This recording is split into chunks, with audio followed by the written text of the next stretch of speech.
Europe 1, il est 9h25, Patrick Cohen.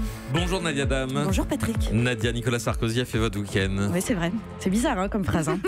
Alors, conséquence méconnue du célibat et de la trentaine bien entamée, vendredi soir à 22h, j'ai regardé Public Sénat. Au bout d'un moment, on trouve normal de passer son vendredi soir devant la chaîne parlementaire avec un patch anti-point noir sur le nez, une salade de ton petit navire.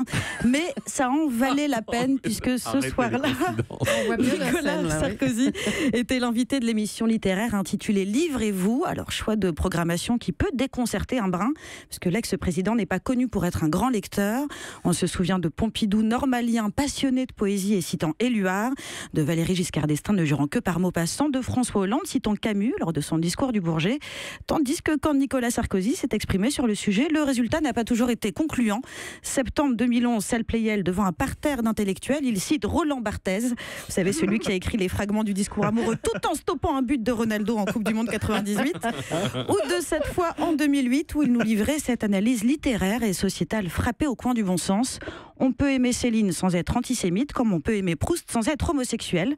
Merci pour le conseil, parce que nous on était un peu paumés. On croyait que pour lire Marcel Pagnol, il fallait résider dans la région PACA, et que pour lire Alexandre Jardin, il fallait être comme lui, un peu chelou sur Twitter. Alors il faut noter quand même que se réclamer davantage de la culture populaire que de la littérature classique, c'est un argument de campagne de Sarkozy lors des élections, pour faire plus peuple. C'est d'ailleurs pour ça qu'il s'est assuré du soutien d'auteurs de chansons à texte, comme Enrico Macias et son brûlot politique en alexandrin Zai Zai Zai Zai Zai Zai Zai Zai Zai Zai Zai Zai, ou de Faudel qui, c'est vrai, a peu emprunté à Verlaine. Tellement je t'aime, je pense à toi. Tellement je t'aime, je rêve de toi. Tellement je t'aime, passionnément. Tellement je t'aime. Alors justement, donc sur Public Sénat, Nicolas Sarkozy a tenté de se réhabiliter en grand lecteur des œuvres classiques, et il cite à l'envi Claude Lévi-Strauss, Stendhal, Houellebecq. Alors Sarko sera toujours Sarko. Alors on a relevé tout de même quelques approximations et jugements à l'emporte-pièce dans l'interview. Ainsi, Anna Karénine devient Anna Karanine. C'est un nom de Pokémon, Karanine, c'est pas un personnage de roman. Et quand il commente Madame Bovary, c'est pour dire qu'Emma est pas sympa, alors que quand même Charles y fait des efforts.